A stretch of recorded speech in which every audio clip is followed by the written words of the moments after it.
Good evening, and welcome to the next installment of Meet the Leaders. I am your host, Jerry McPherson, and I have the privilege to serve as Director of Economic Empowerment for the Greater Phoenix Urban League.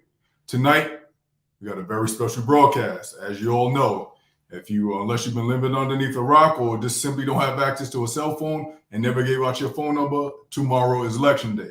I know I've been inundated with text messages telling me who to vote for and when to vote and how to vote. Well, don't worry, those days are about to be behind us. We just got one more day, Election Day tomorrow. Cast your vote. Put our elected officials in order that we believe should be running our state and local government, and this is your opportunity to do so. Tonight, we'll be talking with Avery Xola, Voter Education Manager for Clean Elections. He's going to join us to tell you about what's on the ballot, how to vote, where to vote, how to find your polling location, and what to do if you get any challenges into casting your vote. We're here to provide you with all the resources you need to make sure that you go out and do your civic duty tomorrow, which is filling out your ballot and dropping it off, and/or showing up, having your ballot printed and voting in person. However you want to do it, it is your civic duty to do so, and we need you to do that. Arizona and cities and counties all across the country simply have relied on other people to make decisions for them. This is your opportunity to help influence that and elect those officials that you believe should be leading our state, local, and even our federal government. Before we get started, just a couple of housekeeping items. Please like, comment, share. Let the world know that you're with us. We're going to, if you are not yet voted, go ahead and grab your ballot. Keep it handy, and we'll go through it together to let you know what is on it and to clarify any misunderstandings or confusion that you may have. We'll do our best to answer your questions. And again, if you got a friend or family, so there are roughly 4.2 million registered voters in Arizona. And as of November 1st, 1.4 of those people have submitted their ballots. That still leaves roughly 2.5 million people who have not yet turned in their ballots. So if you haven't turned in your ballot, or your friends or your family, tag them, send them a text message, get them to the broadcast. We're going to look through this together and make sure that we do our civic duty. One other item to share, our Greater Phoenix Urban League Young Professionals, the award-winning 4-time Western Region chapter of the region, is hosting their annual Urban Expo. It is taking place Saturday, November 19th at the Footprint Center from 10 a.m. to 3 p.m. We are looking for vendors. We are looking for vendors to come out and join the event. There will be workshops happening all day, from first-time home ownership to strategic moves for existing homeowners, investing in multifamily properties and commercial real estate, and so much more. If you are interested in attending this free event, you can visit urbanexpophx.com for more information. Without any further ado, I would like to introduce the president and CEO of the Greater Phoenix Urban League, Mr. George Dean. George, welcome to the broadcast. Thank you. Good afternoon, good evening, I should say, everyone, and welcome to this edition of Meet the Leaders. We are almost home at last, after all of the campaign ads and signs and everything that you've seen for almost the last year, for at least the last year, and certainly in these last few weeks. It's signs and advertising all over, and rallies and all of these things taking place. We're now early tomorrow morning, beginning at 7 a.m. The polls will be open for those who rather vote in person and not use the early voting. And as Jerry said, I think over 1 million of us Arizonans have already voted, but there's still more to come. And this is a very, very important election, and we thought that it's very, very necessary to get some last information out to those of you who might be watching this program this evening about voting and the election and so forth. We have heard stories about the Stop the Steal and the big lie that the last voting in 2020 was fraud and illegitimate and everything else. But For those of you who keep up with us, you know that a couple of months ago, we had Stephen Richards, the county recorder, on to talk about how the election was probably the most fair and safe election that we've ever had in Arizona. Took place in 2020 and so forth. And tonight we're very pleased that we have Avery Xola, the voter education manager for the Citizen Clean Election Commission, that's been around now for a number of years, and he's going to tell us more. So stay tuned, listen, and if you haven't voted, be sure to go tomorrow morning. And there are voting locations all over the valley, so make sure you find one before. I think it's 7 to 7 or 7 to 8? Maybe it's 7 to 8. If not, whatever it is, go early and vote. Make sure you get that takes place. And with that, Jerry, I'll turn it back to you, and let's get Avery in and have him.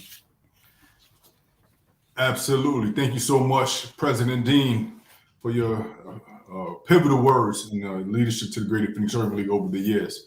So as mentioned, we'll be having Avery Xola, voter education manager for clean elections. And President George Dean mentioned the timing for the election polls to close. We'll go through that a little bit later on. And Avery, if you're ready, I'd like to bring you on. I would like to introduce the voter education manager for clean elections, Mr. Avery Xola. Avery, how you doing? Yeah, I'm doing good. Thank you, Jerry. Thank you, President Dean. I appreciate the invite. Oh, okay. No, as mentioned, well, not yet mentioned, Avery is a fellow Flynn Brown alum that was in this year's cohort, so I got a chance to work closely with Avery over the past couple of months. I can tell you, superbly educated, informed, and passionate individual, and I'm just thankful that you are available to us, to the Greater Phoenix area, lending your time, energy, and your expertise, particularly working in the field as noble as it is, and we need more folks like you involved in the process. And you and I had this conversation. It's not just about running for office. Right. It's all of the ancillary tasks and roles that go alongside that, and being a part of clean elections, serving in the capacity that you do, participating and leading workshops like this. This is all a part of the process. So right. Thank you so much, and really express our gratitude. But if we can't just introduce the audience, I'm sorry, George, did you have something? I was just going to say to Avery, as you begin, first of all, explain the Citizen Clean Election Commission. Yes. A lot of folks are not familiar with your work and so forth. Absolutely. So I would ask if you would start with that. Okay. Yeah. And Jerry, I'll wait on your cue, so you just let me know. Well, no, take it away, Avery. If you can, just tell the audience a little bit about you and the work that you do. All right. Again, I appreciate it, and I feel the same about your passion for public service, Jerry. In Flynn Brown, I stood on a lot of the stuff that you said, and I really appreciate your contribution to the program. I'm Avery Xola, the voter education manager for the Arizona Citizens Clean Elections Commission, not to be confused with another organization that's out there right now called Clean Election USA. They've been accused of doing some voter intimidation and some things like that. That is not us. We are a state agency. We are nonpartisan, and we are the only state agency mandated to do voter education. So we do voter education, campaign finance enforcement, and also we run clean candidates, which avoids like dark money and things like that. But we were created off of a voter initiative in 1998. So voters wanted some more accountability and transparency in politics, and then they put us on the ballot, and voila, our agency was born. Right. Okay. Thank you so much, Avery. So we have a presentation that Avery was so kindly to put together. If you are out in the audience, if you have any questions, feel free to drop them in the chat as we are going through the presentation. This is going to be conversational. It's going to be informative, but it will, be sure to keep it conversational as well. And if you have a question, we'll look to answer them in real time. Typically wait until the end of the broadcast to do that, but we want to make sure we're getting your questions answered. That is first and foremost, which is most important, to answer any questions that you may have. And secondly, then you got to do your duty and take your ballot to the polling place, whether or drop box, to make sure your vote gets counted. So I'll go ahead and bring up the presentation. Avery, I'll just let you take it away. All right. And so, like Jerry mentioned, we're going to do a high-level overview of what's going to be on your ballot for the 2022 midterm. Again, Arizona Citizens Clean Elections Commission. We can go ahead and do the next slide. All right. So why vote? There's a lot of reasons, but I just wanted to hone in and kind of remind everyone of why we're doing what we're doing. First and foremost is how we participate in the democratic process in the United States. Voting is how we get our representation. Candidates and politicians listen to two things. They listen to votes and money. So if you don't have any money, then you better be voting. Voting is good for funding in your community. If you have certain things that you would like to see in your community, reaching out to your legislators, to your city council people, that's how you get it. And they generally listen to people who put them in office. Education, healthcare, immigration, infrastructure, our economy, veterans, the elderly, all of that is affected by our vote. Voting decides how our taxes are going to be spent. We vote to defend our beliefs. If you have any ideals or beliefs that you think that society ought to operate on, well, voting is how you get that out there, that information out there. And of course, you got to remember all the people that came before us. There's soldiers, there's civil rights workers that have given their life, literally given their life. Some have died for our right to vote, for this privilege. And lastly, when you have midterms, generally midterms have low turnout for a variety of reasons. But when you have a low turnout, that means that your vote is more impactful. So it makes even more important to vote in primaries and midterm elections such as this. You can go to the next one. Thank you. So as you can see, if you look at this, you see the election started way back in September 24th. They were already sending ballots out to our men and women overseas and their families with the UOCAVA ballots. The most important date on here right now is going to be that November 8th date. And that's tomorrow. So the polls are going to be open from 6 a.m. in the morning all the way till 7 p.m. in the evening. And as long as you are in line at 7 p.m., you can stay in line and vote. So if it's 7:07 in your line, you stay in line and you're still permitted to vote. Right. Make sure you're in line by 7 p.m. Yeah. What's on the ballot? Tons of stuff on the ballot. And we have a U.S. Senate and U.S. House of Representatives. What's important about those two offices? That makes up our Congress. So you see a lot of stuff on the news about Congress this, Congress that. Well, those offices will represent us in Congress. So those are very important seats. We're going to elect a new governor. We're going to elect a new Secretary of State. There's the Attorney General. The Attorney General is important for equitable policies and civil rights in the state. So you want to make sure the Attorney General shares some of your beliefs. State Treasurer, that's who invests money in the state and invests our taxes. Superintendent of Public Instruction, this person will be in charge of all education all over the state. We have a mine inspector because we do still have mines in Arizona. We have a corporation commission. So if you have a issue about the utilities, railroad services, or corporations, you can reach out to the corporation commission. They could actually help alleviate some of this, or they can advocate on behalf of the public. And their positions are up for election. The state legislature, all the seats in the state legislature are up for election. We also have a judicial retention election this year, and that is how we retain or do not retain judges. I'll get into a little bit more about that later. And we have tons of ballot propositions on the ballot this year. Thank you. So we have, if you go to beballotready.vote, which is Maricopa County's voter information website, you can actually go and download a sample ballot. And why am I showing you this the night before the election? Because you can actually download a sample ballot of what your ballot will look like. And you can kind of research what's on there before you head to the booth. So you don't want to go into the polls and, potentially hold up the line or get in there and not have time to look up some information. Go ahead and go to beballotready.vote, download your sample ballot, and you can see everything that you will expect to see on your live ballot once you get to the polling location. Right. Go ahead, Jerry. Avery, just to interject a bit, I think it's important that we remind folks, you can print out a sample ballot, fill it out at home, and bring that with you into the election booth, right? Yeah, you're right. Correct. And I'm going to just put this in the chat here just for the sample ballot because I think that's important. All right. Okay, we can go to the next slide. Thank you. Voting on election day. So you're going to have a few options. You can go to your polling location. If you go to your polling location, then that has to be specific to each individual voter. So you are going to be assigned to go to a polling location. Outside of that, you want to go to a vote center. A vote center, as long as you're within your county, you can go to any vote center. So ideally, you probably want to go to a vote center, but before you go to a polling location, a polling place, make sure that it is in your precinct. And I'll share about some ways that you can go and check in a second. Also, you want to make sure that you have the correct ID when you go. Anytime you vote in person, you have to have the correct ID. Here's some mistakes that people make on ballots. I made some of these. You can do something called an overvote. This is when you may select more votes than you were supposed to. That doesn't mean that your vote won't count on any of the races. It just means for that particular race. So what is an overvote? Let's say it says pick 2 and you end up voting for 3. Okay, so that race won't count, but the rest of your ballot will still count.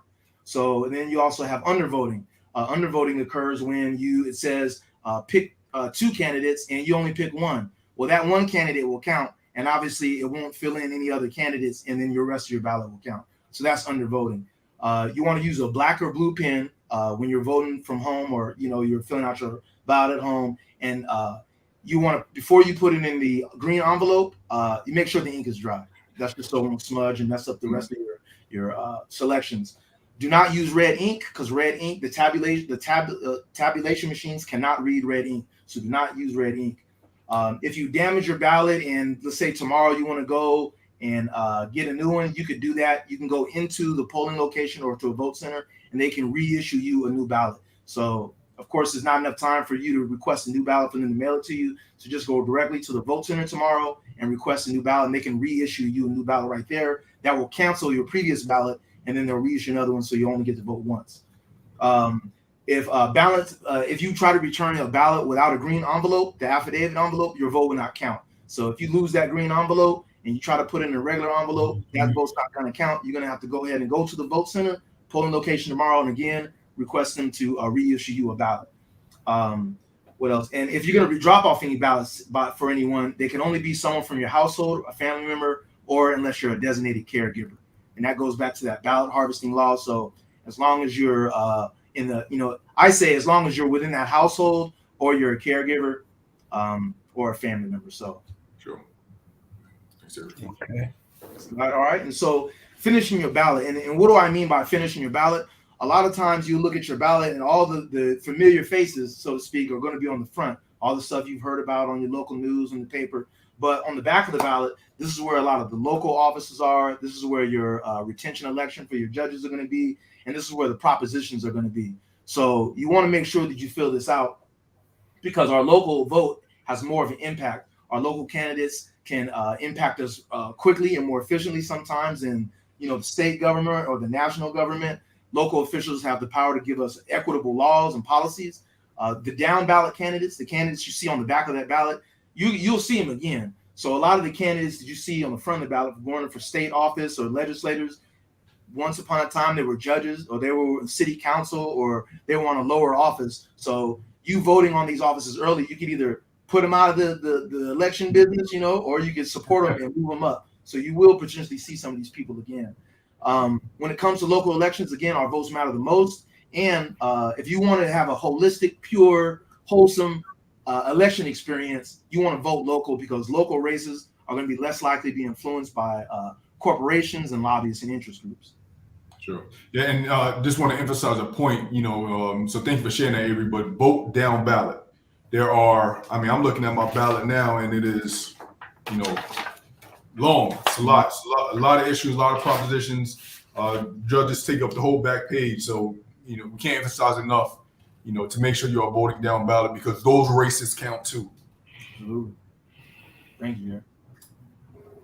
Judicial retention election, again, so they have a judicial performance evaluation tool. It's located at azcourts.gov/JPR. What that is that it is a way for us to evaluate our judges in our counties and municipals and state judges. And so what you do on the back of your ballot is going to have a yes or no vote for each judge. If you look on the judicial performance evaluation at azcourts.gov or in your publicity pamphlet that is given out by the Secretary of State, which is also available online by the Secretary of State, it will give you the ratings of each judge. It'll tell you their courtroom management skills. It'll tell you some of their, insight, different things about the judges where you can grade them. and then at the end of the day, you'll be able to retain them or not retain them. And so, like if some of them are rated below 80%, maybe you might not want to retain that judge, or maybe you do. So it's important to look at that, because the evaluation is made up of comments from litigants, jurors, their peer judges, attorneys. So you're really getting a real picture of how that judge acts in court. So please pay attention to that. I've heard that some people say, I just pick no on all the judges, but don't do that, because you might be getting rid of a judge who's actually doing what they're supposed to do. So take your time on that. And the information for that is on azcourts.gov, again, /JPR, or in the publicity pamphlet. I think on page 19 on the publicity pamphlet is where it starts to talk about the judges. Avery, if I can ask you, like, generally speaking, what is the range of score for these voters? So, like, what is, and from your familiarity with it, like, are we seeing 0 all the way through 100, or is it more like 60 to 80 sort of thing? No, that's a good question. So the lowest score I've seen this year, it was in the 80s. It was 80 something percent, like maybe 83%. Highest, of course, is 100. Some judges you'll see will have 99, 99, 99. But you also have to look in two areas. They have an area where they have the attorneys, and then they have an area where they kind of have like everybody else. So like the litigants, the jurors, and people just coming in, witnesses, things like that. So if you look at both of those, that's how you kind of get an idea of how your judge is. So basically what I'm saying is the peers evaluate the judge, and then the customers evaluate the judge. So the people who the judge services will evaluate the judge as well. And that, like I said, that's all going to be in your What's on My Ballot book right here. And I believe it's on page 19, and you'll start to see just a little, it tells you about the judges and their ratings. Got it. Or you can go to azcourts.gov/JPR to get that same information, correct? Correct. Yeah, that is correct.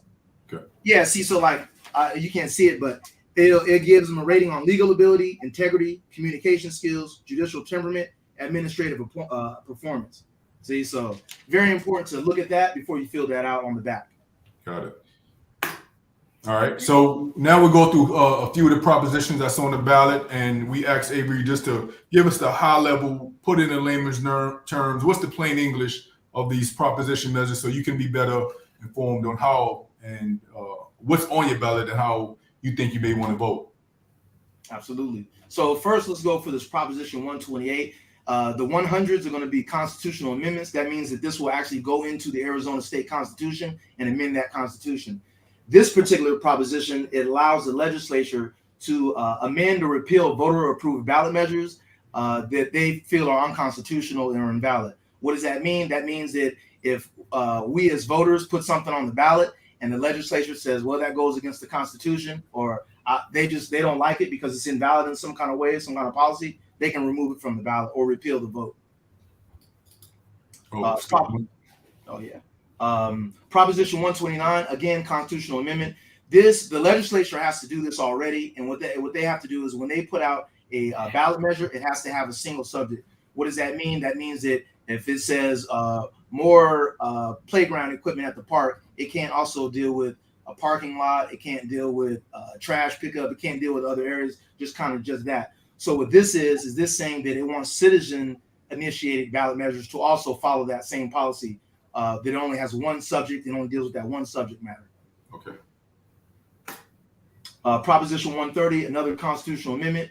This is going to give the legislature more power to set certain property tax exemptions and qualifications rather than letting the Constitution decide that. So this is giving the legislature more power on property tax exemptions. All right, 130 is to give legislature more power in determining property taxes. Correct. Okay, then we have Proposition 131.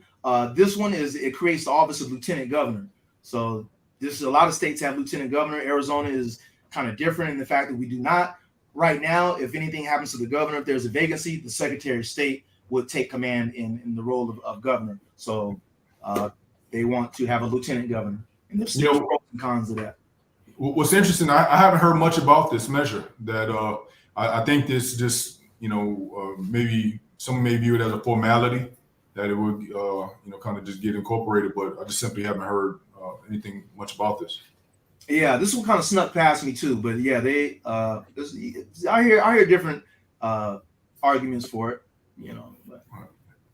But I would just say, and we'll move on. I can only imagine this, because the scene that part of it was the lieutenant governor and the governor will run on the same ticket. Right. Will help prevent, leadership of the state switching parties. Yes. Correct. Got it. All right, and so we have Prop 132. This is another constitutional amendment. This requires a 3/5 supermajority vote to pass a ballot initiative that has to do anything with taxes, approving taxes. So currently, I believe it just requires a simple majority. So that's 51%. So they just want to make it harder to put things on the ballot that increase taxes. Prop 209, so the proposition, the 200s are going to be citizen initiatives. So this is things that we as voters can put on the ballot or have put on the ballot. So this it limits interest rates for debt from healthcare services, and it's going to increase the value on certain property and earnings that are exempt from debt collections. We have Prop 211, another citizen initiative. This goes to combat dark money. This requires independent expenditures of more than $50,000 on a statewide campaign or $25,000 on a local campaign to disclose the names of all sources who contributed $5,000 or more. So they just want to see more transparency, more accountability in politics. 308, Proposition 308. So this is a legislative referral. This means that the legislature actually put this on the ballot. This repeals Proposition 300 to allow in-state tuition for non-citizen residents. That means if students who were not born here, they will have to pay out-of-state tuition to go to college in Arizona. Or if they are born here but they're not, legal citizens, they will have to pay out-of-state tuition. So currently, if they were not born here or not recognized as a legal citizen, they do qualify for in-state tuition, and they're looking to undo that? Correct. Thank you for that. Yeah, to clarify, right now they qualify for in-state tuition. This would undo that, and so they would not, and they would have to pay out-of-state tuition prices. Prop 309 is another legislative referral. This requires a date of birth and voter identification number for all mail-in ballots, and it also eliminates the 2-document alternative for photo ID for in-person voting. So right now, when we fill out our green affidavit, we have to put our signature and we put our phone number and the date. What the legislature is asking that we also put our date of birth and our voter identification number. Now, the voter identification number is going to be on our voter identification card, or generally you have to go to the county website to get that information. Secondly, they're asking to eliminate the 2-document alternative. So as it stands right now, if I go to the polling location and let's say I don't have a state ID, I could have a photo ID, maybe a school ID with a photo ID, and maybe 2 utility bills, and that will qualify me to vote and cast a ballot. The legislature is saying they want to do away with that and make it where unless you have a state-issued ID, you will not be able to vote. So that's got it. So I'm gonna go ahead and call it out. This sounds like a voting measure that would make it more difficult for people to vote, because if you got to put your date of birth on the green envelope, which is transparent as it passes through the mail, that's just one more piece of personal information that a scammer or anyone else would be able to capture. We already are kind of concerned with identification theft, so now they're asking us to put our date of birth on the outside of our envelope, correct? And then the voter identification number, which I don't think many people know what that number is, but don't have it readily available. And just one more hurdle for someone to cast their legitimate ballot. And then I guess the last thing I'll say, just kind of calling out eliminating the 2-document alternative. Again, this just sounds like, to my ears, one more obstacle that will get people engaged in the voting process. And I think many will attest that it's challenging enough as it is. Prop 310. Okay, yeah. Then we got Prop. And before I go through Prop 310, I just wanted to say that if you go to our website, azcleanelections.gov, we have a ID quiz and an ID list, and it will basically tell you what you need to bring to the voting location to vote. So it has like a little quiz you can take. So if you don't have ID, you don't check that, check this and this, and they'll kind of take you down a pathway of what you need to bring there. So check out the website, azcleanelections.gov, if you have any questions about, if your ID is proper. Okay, Prop 310. This is another legislative referral. This creates a 0.1% sales tax for 20 years to fund Arizona's fire districts. Arizona has water districts, we have school districts, we have hospital districts, we also have fire districts, and this just goes for their funding. Mm-hmm. And these are some other initiatives. I believe these were wrapped up into the propositions, but you can find out more information on these propositions if you go to the Secretary of State's website.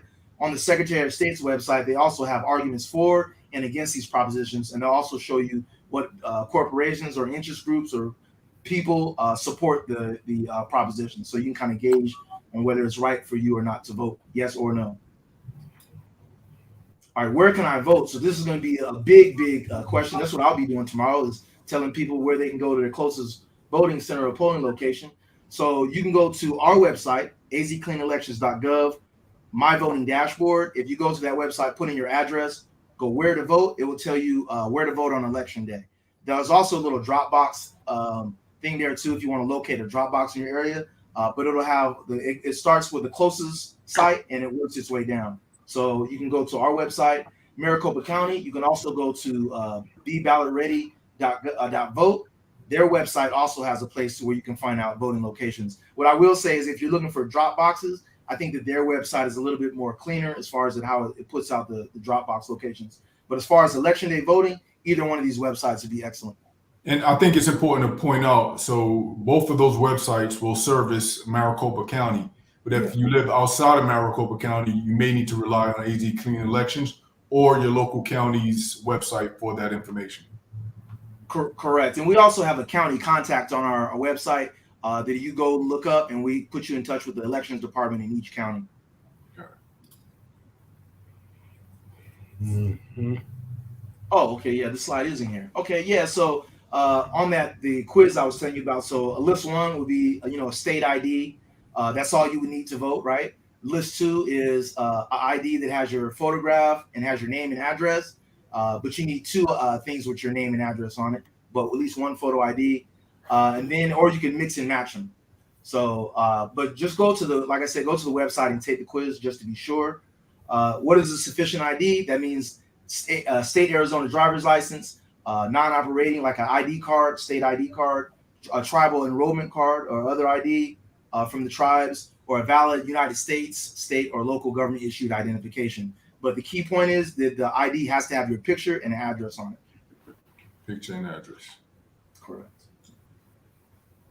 Where can you check your ballot? So after you've cast your ballot, it's not, it doesn't just dissipate into thin air. It's still there and it's been counted. Where you go check that at is arizona.vote. It has some other information that you can do on there, but at this point, you're going to go, that's where you go to check to see if your ballot was counted. What else I want to say about this is the first report or official reports of the election results are going to be at 8:00 on Tuesday night. What those are, or the majority of those, are going to be the early ballots that they've been counting. They stopped, you're ready for election day, but it won't be the full count. So the full count won't be officially ready until about a week or 20 days out when the Secretary of State releases the final canvass. So at that point, you will have all the official results. So you're not going to get the results the next day. It could take some time, is what I'm trying to say. So give us some time. They have the people at the county are tabulating millions and millions of ballots. Right. But Arizona.vote will be the place to go to check to see if and when your vote was counted. Correct. And and I should say, if you were given a provisional ballot for any reason, that is where you also can check the status of your provisional ballot. And if you are given a provisional ballot, just remember that it is something that you have to do in order for them to make your vote count. So generally, we're given provisional ballots if we're like in the wrong precinct or if our address isn't lined up. We have to correct that before our vote can count. Again, election results. We wait about a week or to 20 days after the election for the full canvass. The canvass means that all the precincts and vote centers report back to the county. All the counties tabulate all their votes, and then they send them up to the Secretary of State. The Secretary of State releases the official canvass on their website, and you can see all the tabulations and votes results from every precinct, district, and county.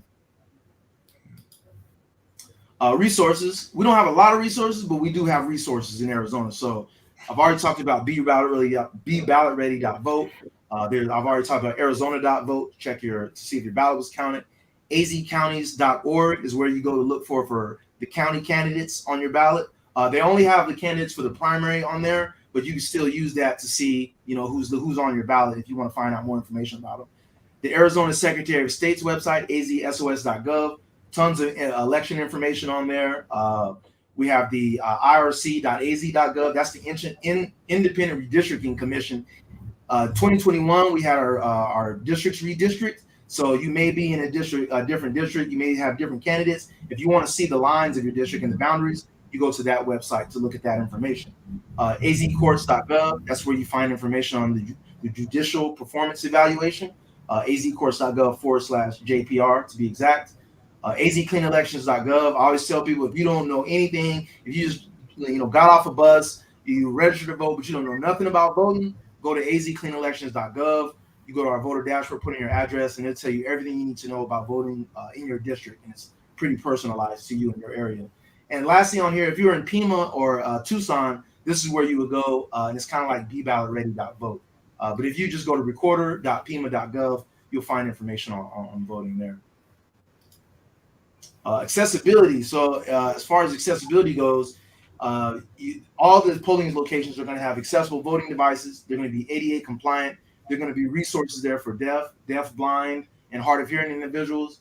They have alternative format ballots that includes Braille and large print. They're like the size of posters. There's special election boards. It's probably too late to call them now, but if you know anyone that's in a hospice or they're bedridden, they can't get out and vote, the counties will actually send someone to their home and assist them in voting and help them cast their ballot. Another thing is voters have the right to bring anyone of their choosing into their polling location with them. So whether you have a disability or not, you can bring someone. If you feel comfortable with bringing someone with you, you have that right. If you do have a concern, if you're disabled or not, you should immediately contact your county recorder's office or your county elections department directly, because they're going to be the ones to be able to quickly rectify or identify the problem. We can go to the next slide. All right, so I got some more contact information if you have any concerns. So if there's any misinformation or anything strange that you see happening with elections, you can call the Secretary of State's office at 1-877-THE-VOTE, or you could actually go to their website, elections@azsos.gov. Another is the election. If you have any election-related complaints, you can contact the Arizona Attorney General's office. Their website is there. That's azag.gov/criminal/EIU. I'll put these down there. Or you can just go to the azag.gov website, election complaint. Lastly, contact your county election department. If you see anything funny, you feel like somebody's been disenfranchised or someone's right has been infringed upon, I would start with your county elections department and then contact the Secretary of State and potentially the AG's office. Right. Yeah. And if I can add, if anyone experiences any challenges, don't get discouraged. Don't feel, disenfranchised is literally the word, but don't walk away. You can still fill out, you should ask for a provisional ballot. So if there's some information that can validate your identity, you can ask for a provisional ballot, which you can fill out. You can fill out the ballot, and they'll make some record that you have, I believe it's 5 days to cure your ballot. Yep. So maybe they got your address wrong, maybe they got your name misspelled, something to that effect. You can ask for a provisional ballot, fill it out, and then you have, I believe the number is 5 days to cure it, meaning like you can go get some other supporting documentation, proof of address, or whatever the cause is that they said you could not fill out your ballot. You have a certain period of time to rectify that. And beyond that, if that doesn't, kind of satisfy you, then reach out to these resources, 1-877-THE-VOTE, or call 1-877-THE-VOTE or azag.gov. Do not walk away from the ballot. Do not walk away from your voting place without casting your ballot under any circumstances. That's correct. Thank you for that, Jerry, for driving that home. Yeah, if you have any kind of issues, do not get out of that line. Make sure you vote your provisional. And like Jerry just said, basically, then you go about and contacting the proper people to help in your situation. You can check that provisional ballot at arizona.vote. So you can check to ensure that it was cast and it is making its way, and being processed. All right, our resources. So Clean Elections, we have resources of our own. We have our voter education guide, which goes out to every registered voter's home in the state of Arizona. What does it have in it? It has state and legislative candidates in it. It also is going to have county contact, so contact information for all the 15 counties in Arizona. We have our My Voting dashboard. That's like ground zero if you want voting information, election information. information on how to contact your candidates or what's going to be on your ballot. Our debates, we have debates in all 30 legislative districts with opponents. We have statewide debates for state offices. And what I like to tell people about debates is I don't know if anyone else has done this, but if you watch the candidate that you had planned to vote for until you heard them talk, and then you decided you're going to vote for somebody else. So make sure you check out these debates because you don't know how your candidate is going to respond to certain questions and things like that until you see them live in action. So I really try to point out the debates are good sources of information. Do you want to say something, Jared? No, that's fine. Okay. We also have a candidate compass tool. This tool, if you put in your beliefs and your opinions about certain issues, it will match you with a legislator or a state official that shares those beliefs, kind of help you with voting and things like that. We have our ID at the polls quiz. If you don't know if you have the proper ID, please take a look at this quiz. It'll help you out, or you can use it to help someone else out who may not know if they have the proper ID. And lastly, our website, azcleanelections.gov. Tons of information. We have an election glossary on there, all kinds of stuff. And if you're interested in running for office, come look us up too, azcleanelections.gov, and go on to run for office. We have lots of information on how you could do that and become a clean candidate. All right. Thank you so much, Avery. I really can't thank you enough for taking the time to share that information with us. We all three of us recognize the importance of everyone going out there and doing their civic duty. These are our leaders, whether we like it or not. And I sure much rather kind of follow a leader that I had some sort of influence in selecting. Absolutely. Just going to look if we have any questions from the audience. We got a couple, and I'll just get those answered. Again, if you are out there, if you got questions, feel free to drop them. We'll do our best to answer them while we got just a few minutes left in the broadcast. And this question comes from Thurston and Smith. How do you lobby to get a bill passed? I think both Avery and I have a little bit of experience with that. Yeah. We just presented in front of some of our state legislators a couple of weeks ago. But my answer to that would be look up your local representatives, and this, likelihood, I'm assuming you mean local. So look up your state representative. I'm sure ballotready.vote will have that information. Ballotpedia.org, I believe it is, will be another tool you can use. That way you can find out who your elected official is, their phone number, the email address will be available to you. So you can reach out and get an audience with them and have that conversation. But that would be my first suggestion. Avery, anything else? Yeah, I would just add on to that. Say you can also find your elected official on our website at azcleanelections.gov, and it's called Find My Elected Official. But what I would say is, if you want to lobby a candidate or someone who's elected, you want to do that like about right now, because right now they're in this interim period. This is when you go do it, because if you try to do it when they're in session, they're going to have so many people and appointments built up that you probably will miss the bus on that. So if you want to lobby them, you want to do it in their interim sessions. So between now and January is a good time to start, approaching them with some concerns. And the more the merrier. So the more people you can sign on to something or to go visit your elected official, the better. Got it. And then we just got a comment from Nadia. Thank you for this information. It's greatly appreciated. Nadia, thank you for tuning in. We are here to serve the community and provide the information they need to make informed decisions. That's effectively what this program, Meet the Leaders, has been about for the past 2+ years. It's providing our community members with the information they need, and in this case, so you can make an informed decision on who you want to vote for. Avery, thanks so much. I don't see any other questions that we can address, but if you are tuned in, we gave you a plethora of websites. We'll just be ballotready.vote, azcleanelections.gov.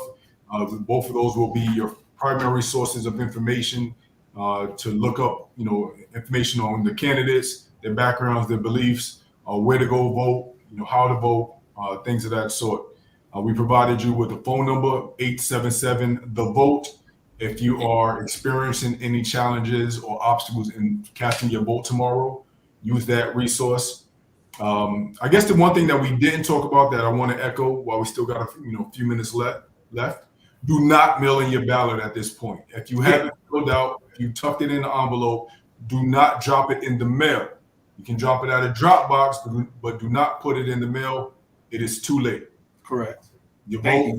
I think that cutoff was maybe a week ago, if I'm not mistaken. Regardless of the matter, do not mail your ballot. You can take it to a drop box and be ballot ready. The vote, the candidate, your dashboard within there will be able to tell you if your vote was counted. If you sign up for text message alerts, you can receive a text message to tell you that your vote was cast.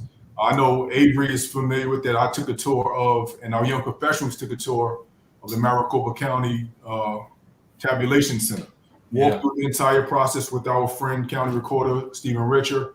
The process, despite what the media is telling you, let me not say that, despite what some people are telling you, this process is a secured one. Absolutely. Every voter is attached to a digital identification. Your ballots are unique. They're barcoded. The idea that they are being manufactured somewhere in Asia and then shipped over here is just not accurate. And the audit that took place in 2020 further validated the security of our election. So anyone trying to tell you it's not secure, they're not your friend. Anyone trying to tell you that your vote don't matter, they're looking to disenfranchise you. Tomorrow is the day. Tomorrow's election day. This is your chance to have your influence and your voice heard on who you want to lead you. One last thing I'll say, because I feel like I'm on a soapbox, but that's okay. Don't let your civic engagement stop on election day. As Avery mentioned, find out who your local official is. Do it now. Find out who they are. Sign in, reach out to them, get to know them, save their phone number, save their email address. You got to remain engaged throughout the process. Absolutely. With that said, Avery, if you want to give some closing thoughts, then I'll leave it to George Dean to close us out. Yeah, no, I just really appreciate the opportunity to talk to the Greater Phoenix Urban League professionals. And I just want to say that with all of our voices, we have power. So we make our voices heard and we activate our political powers at the polls. We do it when we donate. We do it when we volunteer. We do it when we sign petitions. There's many ways that we could activate that. But tomorrow is the day that we activate it by using our vote and casting that ballot. So again, polls are open from 6 a.m. all the way to 7 p.m. If you are in line, you have the right to vote. Thank you. Thank you so much, Avery. And President Dean, please close us out. Yeah. Okay. Thank you, Avery. One of the things you didn't talk about that I know is also a part of y'all get involved with redistricting and so forth, and that I don't know if you make the final decision on the redistricting. Did you guys draw the maps? No, we didn't draw the maps, but we did. They did reach out to us just to talk to us and about voters stuff and like different communities and stuff like that. But no, we weren't a part of that commission. Okay, but that also is going to have a impact on how people are going to vote tomorrow in terms of what candidates in new districts and running against each other and so forth. So that's going to be important as well. But the last thing I would say in terms of the viewing audience out there, and that is vote. If you haven't voted already, be sure to go tomorrow and vote. This is a most very, very important election, and democracy is at stake in part of this election tomorrow. So, and if you want your voice to be heard, the way you get your voice heard is by voting. So be sure to vote and tell your neighbor, tell your next door neighbor, you tell your cousin, your niece, your nephew, your grandparents, and whoever it is that you know that's at least 18 years of age to make sure that they vote. And as you said, 6 a.m. to 7 p.m. tomorrow, November 8th. Make sure you vote. And with that, I'll say good night. Go vote.